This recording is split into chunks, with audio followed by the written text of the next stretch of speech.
Hello, good evening, lovely, lovely people. I hope you're well. I hope you're well. Thank you so much for joining me. Lovely to see you. Hopefully you've all had a good week, a good weekend, hopefully. And hopefully you're happy with your progress. And we're here again for another session. Another live session. Thank you once again for letting me in your lovely, lovely home on a Sunday evening. I hope you're well.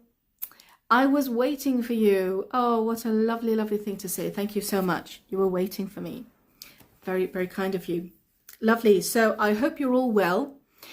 I'm just going to start right at the beginning of the session. You might have seen that I have a Black Friday deal on.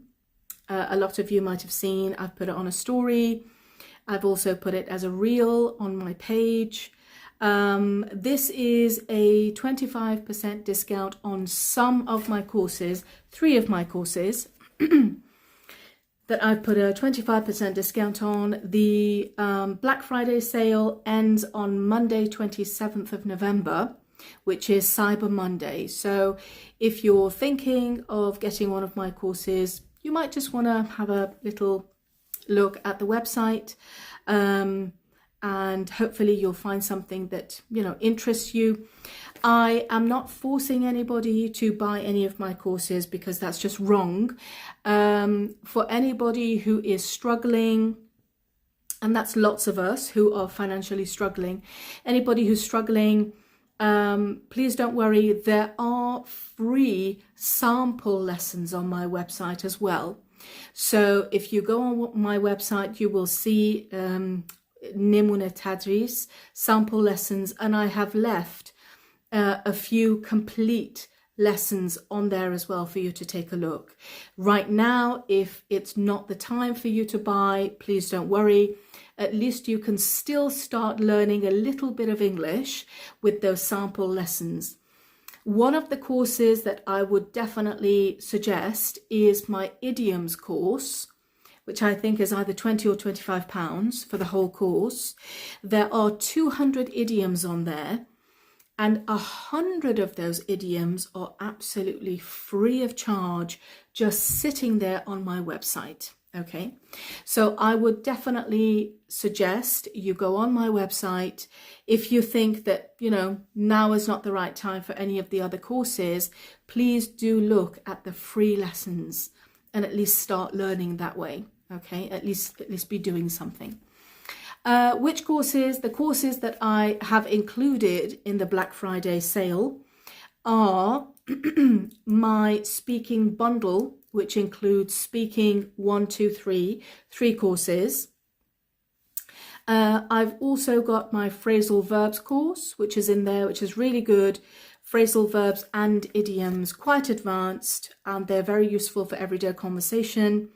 I highly recommend anybody who's hoping to improve their vocabulary for their IELTS, even their TOEFL, definitely have a look at that course as well, because I've given you some everyday, more native English idioms and phrasal verbs in that course that you might not be able to find in all the textbooks. So that's good.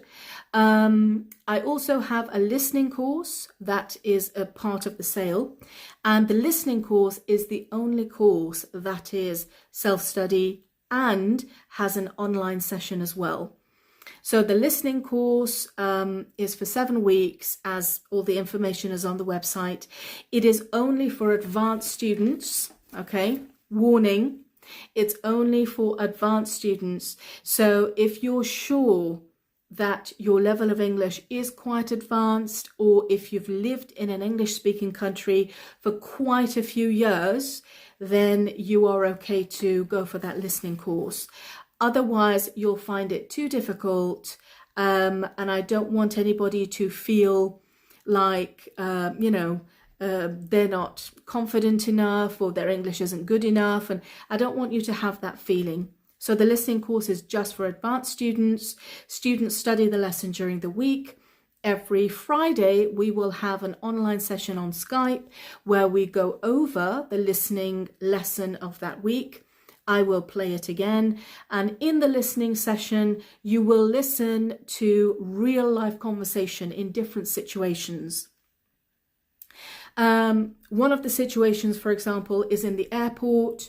At Heathrow, if I'm not mistaken, that's one of the situations.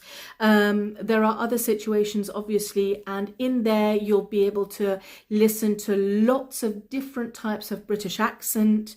You will hear about people learning to drive with a Newcastle accent, Geordie accent. You will hear Scottish accent, obviously London, Manchester, lots of different British accents you will hear on this course. And you will hear how British people speak. You'll hear that there are lots of parts of the sentence that we don't say. We delete them as part of, everyday English. You will learn a little bit about the culture. If we're not happy with something we've heard, if I'm a bit upset with you, for example, how would I talk to you? How would I say this? Yeah. So these are the things that you will learn in the listening course. Okay, lovely. All of this information is available on my website. If you still have questions, please do send me a DM and I would love to try and answer as many questions as I can. That aside, let's get down to tonight's lesson. Okay, so tonight's lesson, I'd like to work on phrasal verbs that are also idioms. Now, this is where you can start scoring points or scoring marks in your IELTS exam. I know so many of you have written to me, do you teach IELTS? Do you teach IELTS? I used to. Many years ago, I used to teach IELTS and then I put it away. I put it away because it's not a type of English that you need for life. It's just for that exam. So it's very limited for me anyway.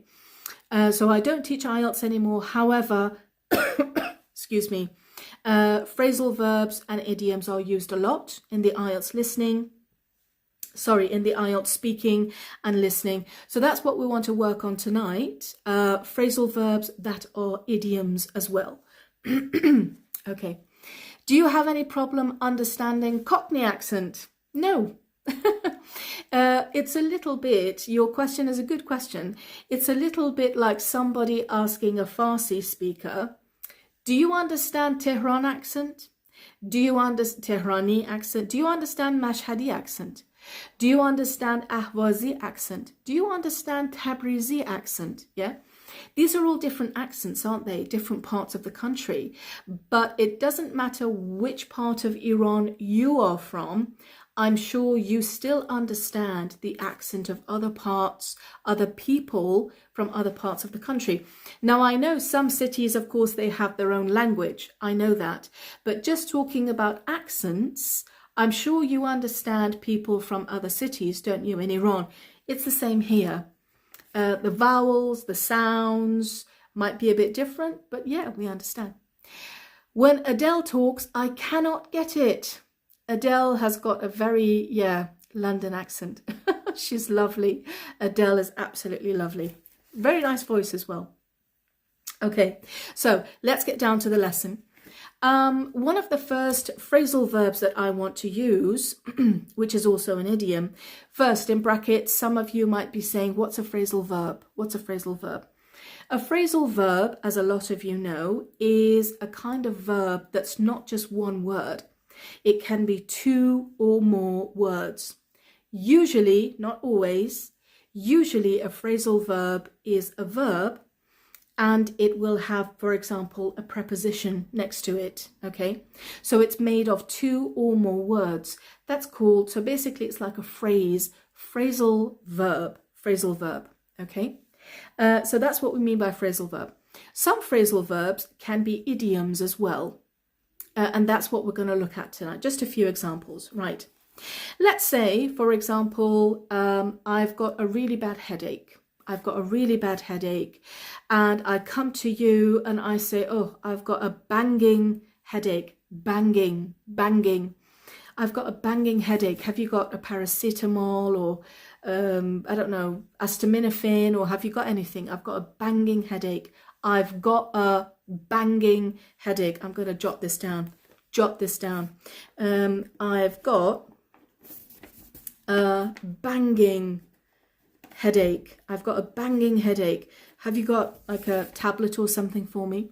You very kindly give me paracetamol, acetaminophen, whatever. I take it with some water. Half an hour later, I say, oh, thank you. Now, this is the phrasal verb. The pain is dying down. The phrasal verb is die down. Die down. Yeah? And the idiom die down means when something starts getting less until it stops and it finishes. So I'm basically thanking you. Oh, thank you so much for that paracetamol. My pain, my headache, the pain is dying down, dying down. So,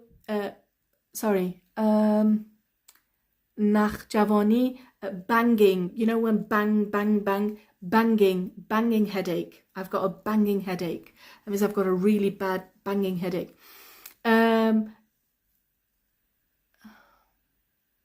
Okay. So actually it might be better if I turn the comments off. That might be better, maybe, hopefully. Sorry. Just so no one gets distracted. So I've got a banging headache. Have you got anything? Paracetamol or anything? You give me one, I take it with some water. I start feeling better. Thank you.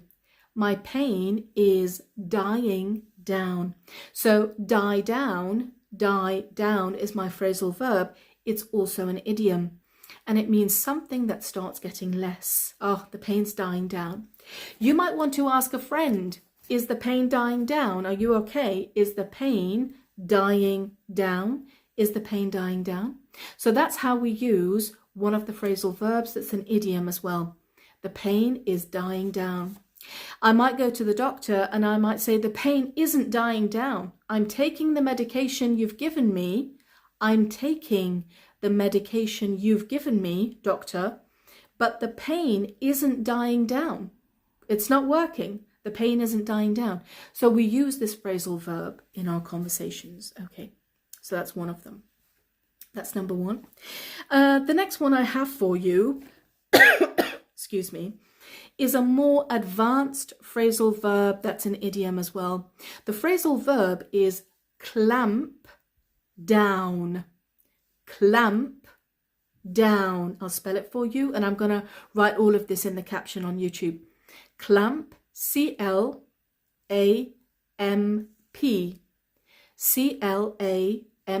Clamp, and then down. Clamp down. Clamp down. We use it with a preposition on. Clamp down on. Clamp down on. And as you can hear from my pronunciation, you can't hear the p when I say clamp down on. I say clamp down on, clamp down on, clamp down on. So I'm not pronouncing the p because p and then d is a bit difficult, isn't it, to pronounce. Clamp down on. What does it mean? When you clamp down on something, it means it's a kind of action or something that you become very strict and you try to stop it, or you try to make it less. You try to control it, okay? Because it's starting to get dangerous, maybe. That's called clamp down on, and then we use it with a gerund, verb plus ing. Let's say, I have to clamp down on my spending.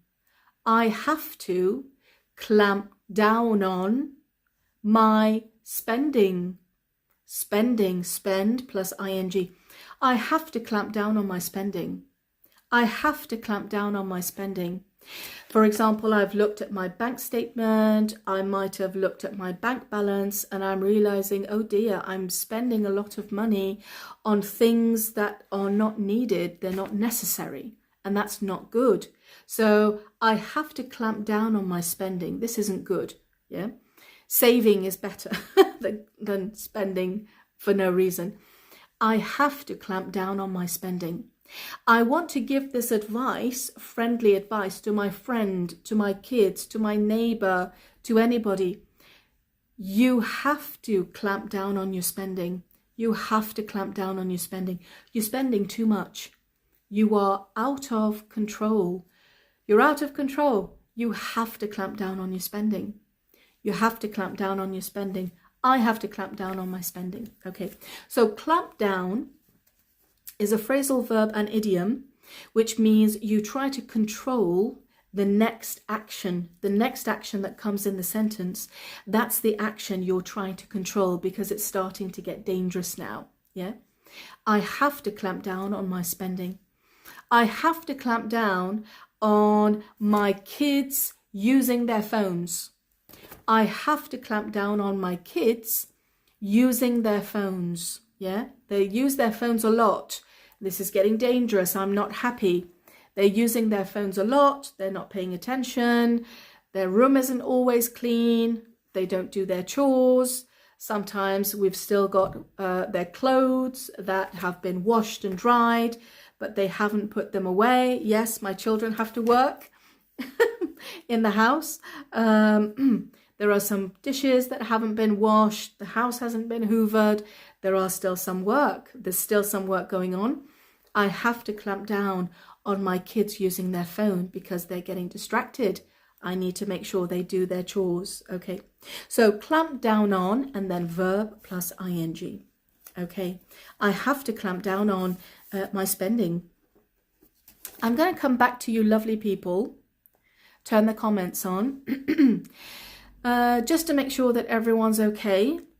Just give me a thumbs up or something if you're okay and what I'm saying is actually making sense, please.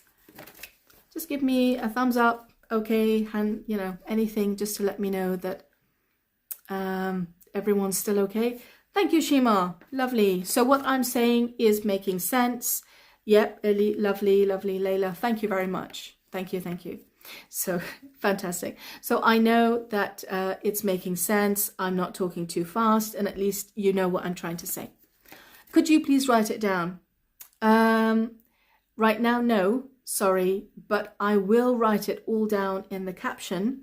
And this live session, like all the other sessions, will be saved on YouTube.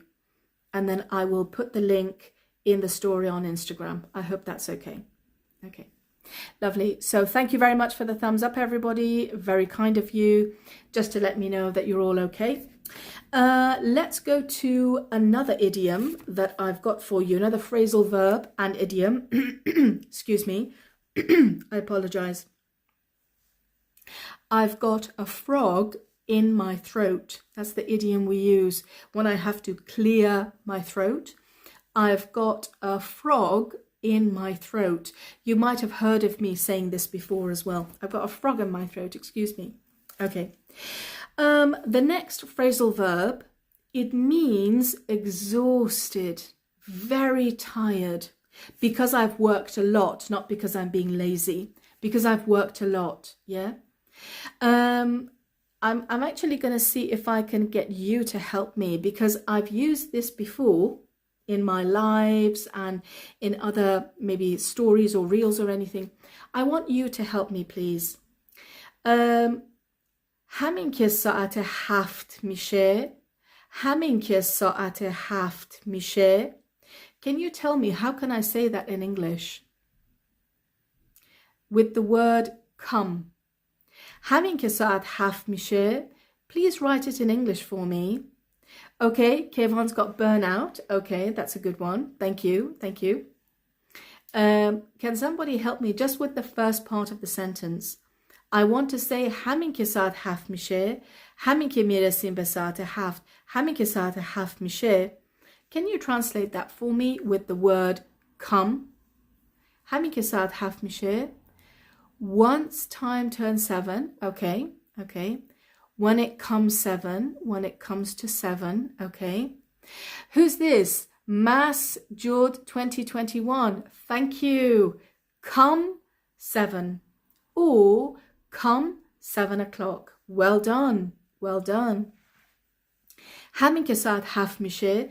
Come 2 o'clock. come 7 o'clock, come 1:30, come 4:45, anything.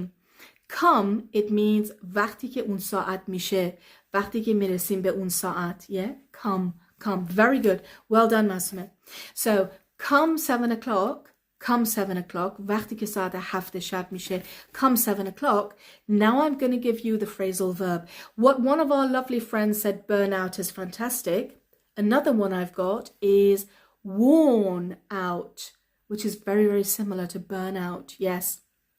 Come 7 o'clock, I am worn out. Worn out. Worn out. Worn is the third part of the verb from the verb wear. Wear. Yeah. So wear out, I am worn out. Third part of the verb. Come 7 o'clock, I'm worn out. Come 7 o'clock, I am worn out. That means when it gets to 7 o'clock in the evening, I've worked so hard, I've maybe done so many jobs, I'm exhausted, I'm shattered, I'm exhausted.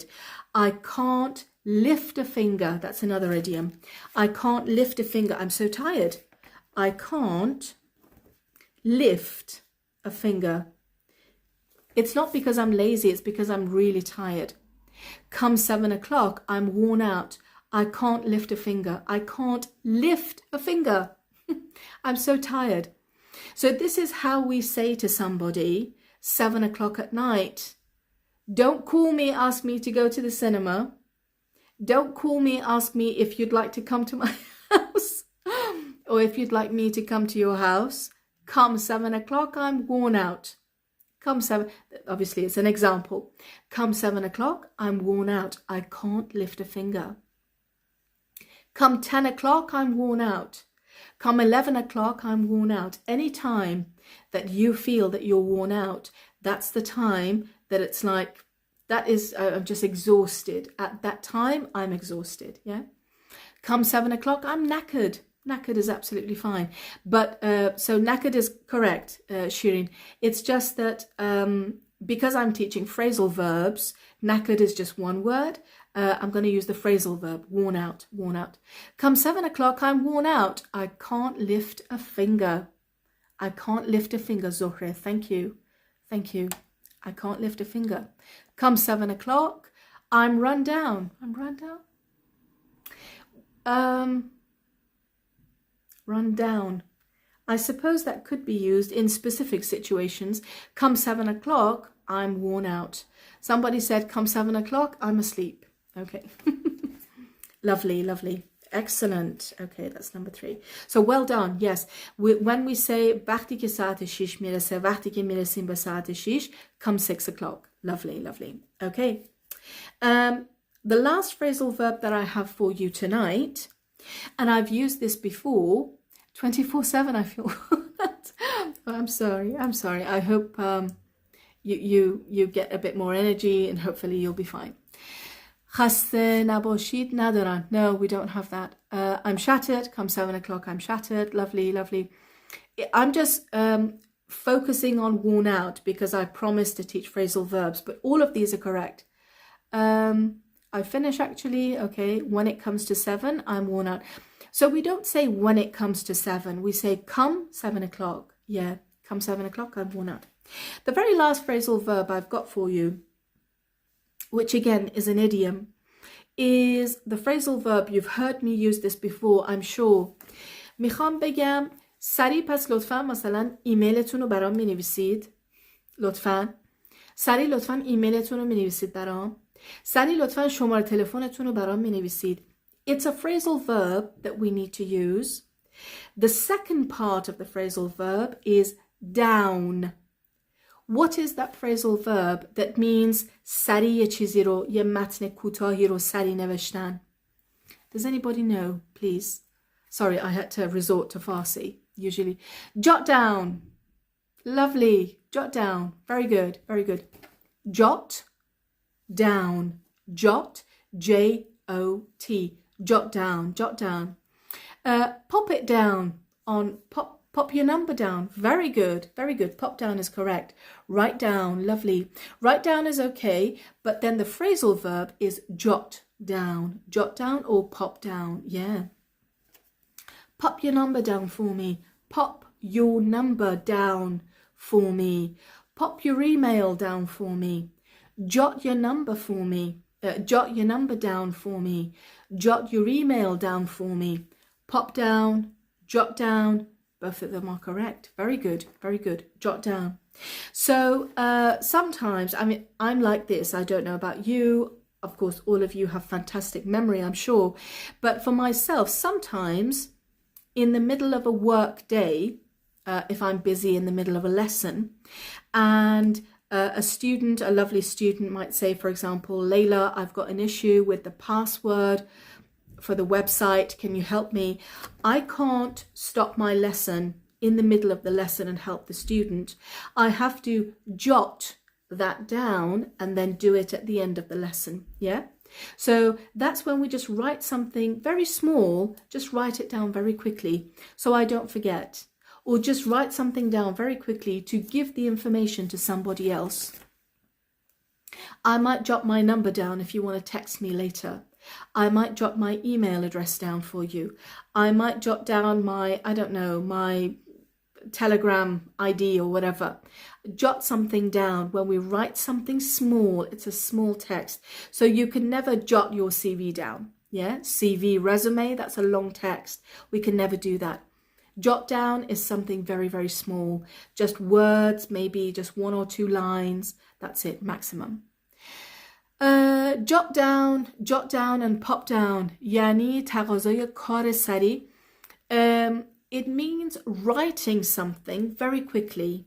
Writing something very quickly, like a phone number, like a postcode, like an email address, like just maybe something I have to do. I have to change Layla's password. Something very small. We use that for jot down and pop down. Okay. Sari neveshtan. Yes, absolutely. I might jot my address down for you. Fantastic. Might. Please do.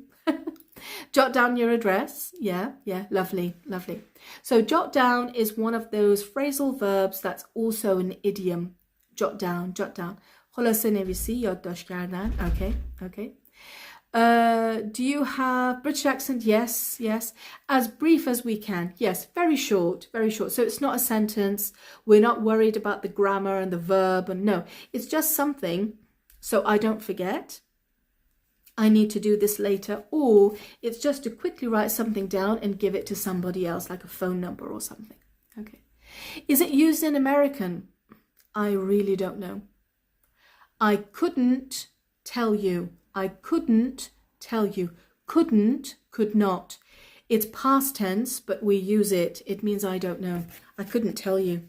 I couldn't tell you. It means I don't know. It means I don't know now about your question right now. But we use the verb for past tense. I couldn't tell you. It means sorry, I don't know. I couldn't tell you. That's my alarm. Excuse me. I couldn't tell you.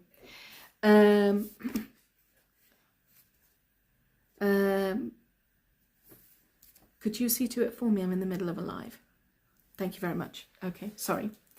So I couldn't tell you. Yes, it means I don't know. Sorry. Right. I couldn't tell you. I couldn't tell you. So remember, couldn't is past tense, but it means I don't know now. It means right now I don't know. I couldn't tell you. Yeah. Lovely. Okay. What happens, Layla? چرا آمریکایی نمیدونید اصلا؟ Yeah, I don't know American. I'm English. I don't know American. But I know that there are lots of pages on Instagram. I know that there are lots of pages where teachers, very, very good teachers, very good Iranian teachers even, They teach American English if you're interested in American English. Okay, lovely. So these were just a few phrasal verbs which are also idioms that we can use in everyday English. I definitely recommend that you try to practice these as much as you can, like dying down, the pain's dying down, or stuff like that. Clamp down, I need to clamp down on my spending. I have to clamp down on having sugar. I have to clamp down on watching too much TV. Anything that I think I'm doing a lot of it and I have to control it, yeah? Or if you want to say it to other people as well. Could in the present passes the idea of possibility. Yes, I couldn't tell you. Please save it. British is so nice. Okay, thank you. Traffic is dying down. Lovely. Thank you, thank you. So yes, this will be saved. I will be saving it on YouTube, and I will definitely give you the link as well. Okay, lovely. Thank you very much.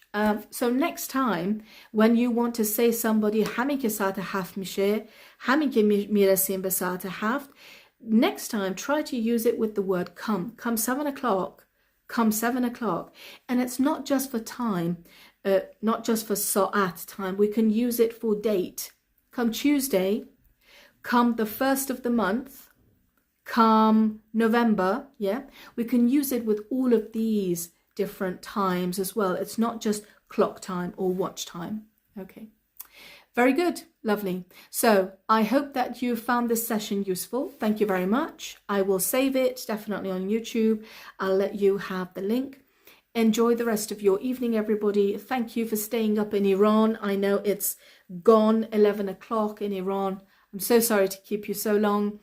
Thank you for joining me. Enjoy the rest of your week, and I will see you next Sunday, hopefully. Okay. Thank you very much. Good night.